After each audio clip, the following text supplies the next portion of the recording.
प्रवीण कुमार शर्मा जी राजस्थान से। श्री हरिवंश महाराज जी। महाराज जी, परिवार में पूज्य भाई जी और पूज्य स्वामी रामसुखदास जी महाराज जी की वाणी जी सुनी और वाणी जी का अनुसरण करते आ रहे हैं। परिवार में एक भागवतिक वातावरण है जिससे ये दास भी प्रभु के चरणों में समर्पित और हरिनाम का प्रयास कर रहा है। महाराज जी, मानव देह प्राप्त हुआ, हरिनाम लेने का अवसर भी प्राप्त हुआ। महाराज जी, अभी क्या हो गया है कि दो भाग से हो गए हैं। मन के एक भाग तो भगवत नाम और सुनना चाहता है और लेना चाहता है, दूसरा भाग दैत्य राक्षस जैसा है जो विषय वस्तुओं को सामने लाकर खड़ा करता है। तो ऐसे में महाराज जी द्वंदात्मक स्थिति यहाँ।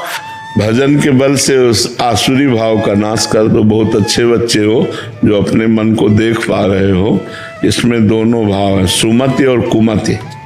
बुद्धि में सुमति और कुमति है, तो सुमति को हम बढ़ावें और कुमति को नष्ट कर दें। दैवी संपदा को बढ़ावें, आसुरी संपदा को नष्ट कर दे। तो जो हमारे अंदर आसुरी भाव है इसे नष्ट करना पड़ेगा और ये भजन के प्रभाव से नष्ट होगा। जितना आप भजन करोगे उतने आसुरी भाव नष्ट हो जाएगा। नहीं, इसका आकर्षण भोगों के प्रति होता है और बहुत गंदा होता है और ये इतना मलिन होता है कि फिर अगर ये बना रहा संस्कार अंदर वासना, तो कहो 50 वर्ष तक दबी रहे, 50 वर्ष तक, और इसके बाद अवसर आया तो मतलब बड़ा आश्चर्य होता है। तब ये होता है यार, शिव विरंचिका मोह है को है बपुरान अस जिय जान भजी मायापति भगवान। बहुत विचित्र। इसलिए इस वासना को जल्दी से जल्दी नष्ट कर देना चाहिए। सत्संग के प्रभाव से, भजन के प्रभाव, अगर दबी रही तो वो है, और वो है तो कहीं ना कहीं कभी ना कभी अगर संयोग बना तो नष्ट कर देगी, वो बहुत बुरी तरह नष्ट कर देगी। जब तक शरीर में श्वास रहे और जब तक शरीर का होश रहे तब तक खतरा है, तब तक खतरा है। इंद्रियां भले भोग लायक ना हो लेकिन मन भोग युक्त हो करके तुम्हें भ्रष्ट कर सकता है। इसलिए वासना को नष्ट करना है। बात यह है, एक बार देवर्षि नारद जी ने जनक जी से पूछा कि आप विदेह कैसे हैं? आपकी रानी हैं, आपके संतान हैं, राजपाट है, और आप विदेह स्थिति तो अवधूत महापुरुषों की होती है, शरीर का होश नहीं है। और ऐसी थी जनक जी की स्थिति। तो उनका आज आराम करो, कल सभा में बताएंगे, चर्चा करेंगे। आज तो आप आराम कीजिए। खवाया पियाया और महल में, अपने महल में सुलाया, और जब रात्रि हुई तो रानी से कहा सो जाओ जा करके देवर्षि नारद जी के साथ।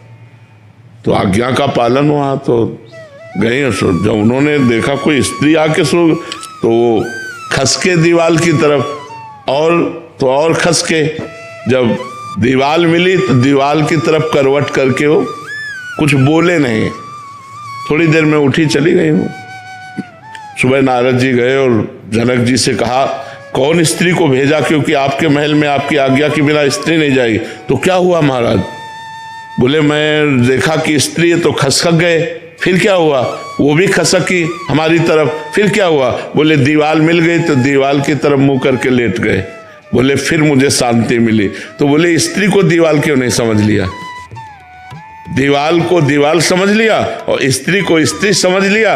यही गलती है। और मेरे में दीवाल और स्त्री में कोई फर्क नहीं है। विदेहराज जनक जी, सुखदेव जी के गुरु जी। तो स्थिति जो है वो हमें लगता है अगर जवानी में आ जाए तो बहुत बढ़िया बात है। अगर वो स्थिति ना आई और वासना बनी रही तो किसी भी अवस्था में वासना गिरा सकती है। तो वासना का नाश किए बिना उपासना परिपक्व नहीं होती। तो हमको ज्ञान के द्वारा, या फिर जैसे हम गृहस्थ में हैं तो हम ब्याह करें, संसार में जाएं नाम जप करते हुए, और उसको ज्ञान के द्वारा देखें कि आखिरकार इसमें जो आकर्षण है क्या सुख है। और जब आपको पता चला कोई सुख नहीं तो गृहस्थ में रहते हुए भजन करके पापाचरण न करते हुए भगवान को प्राप्त हो गए। तो इसीलिए दो मार्ग बने। एक मार्ग में ज्ञान हुआ कि ये सब नाशवान संसार मुझे नहीं चाहिए, तो चलो विरक्त मार्ग। और एक में आकर्षण है, मिठास लग रहा संसार में, तो चलो गृहस्थ मार्ग। लेकिन दोनों को भगवत प्राप्ति के लिए ही मनुष्य शरीर मिला है। यद्यपि भोग से शांति प्राप्त नहीं होती, पर वो भगत है, वो विवेकवान है तो वो वैराग्य धारण करके आगे निकल जाएगा। जो गृहस्थी के भोगों को देखा फिर घृणा हो गई कि यार हम तो जो समझते थे वो है ही नहीं यहाँ, तो वो भजन में और लगा और निकल गया। और जो ज्ञान के द्वारा वैराग्य धारण करके एकांत सेवन करते हुए विरक्त भाव से भजन करके निकल गया, वो निकल गया। पर निकलना है पूरे जीवन सावधान रहना है। अगर पूरे जीवन में कहीं कोई अपने को सिद्ध मान कर तो शिव विरंची का मोह है। औरों की तो बात जाने दो, इसलिए हर समय सनकादि ऋषि हरिशरणम रटते रहते हैं। तो वासना को अवसर न दिया जाए, वासना को धीरे धीरे नष्ट कर दिया जाए भजन बल से, तो ही बात बनेगी। मन से बचना है, संसार से थोड़ी बचना है। संसार तो ये शरीर ही संसार है, शरीर ही संसार है, इससे कहाँ बचना, मन से बचना है। मन की चाल में मत फंसो तो जीत गए, और मन की चाल में फंस गए तो हार गए, बस ये बात। भगवान आखिरी में काम वासना ही गिराती है अधेड़ उम्र में जाने के। हाँ, काम नहीं, और कोई भोग नहीं आता, मतलब काम वासना ही रहती नहीं। ज्ञानियों का शत्रु काम ही है, सबसे बड़ा शत्रु काम। काम से ही दो पैदा होते हैं, लोभ और क्रोध। काम की पूर्ति में अधिक भोगने की लोभ प्रवृत्ति होती, चाहे रुपया पैसा कुछ भी हो। जब कामना पूर्ति होती तो लोभ पैदा होता है, और जब कामना की पूर्ति में बाधा होती है तो क्रोध पैदा होता है। और क्रोध और लोभ दोनों स्मृति का नाश कर देते हैं। स्मृति के नाश होने से बुद्धि भ्रष्ट हो जाती है, बुद्धि भ्रष्ट होने से सर्वनाश हो जाता है। कामा संजायते क्रोधा, क्रोधा स्मृति विभ्रमा, स्मृति भ्रंशात बुद्धिनाशो, बुद्धिनाशात प्रणश्यति। नाम जप और सावधानी। हमको पता है कि हमारे पास अगर ये भोग रहा तो मैं बच नहीं पाऊंगा, तो फिर मुझे दूरी बना के रहना चाहिए, भागना चाहिए, उस भोग से हटना चाहिए, उसके नजदीक नहीं जाना चाहिए।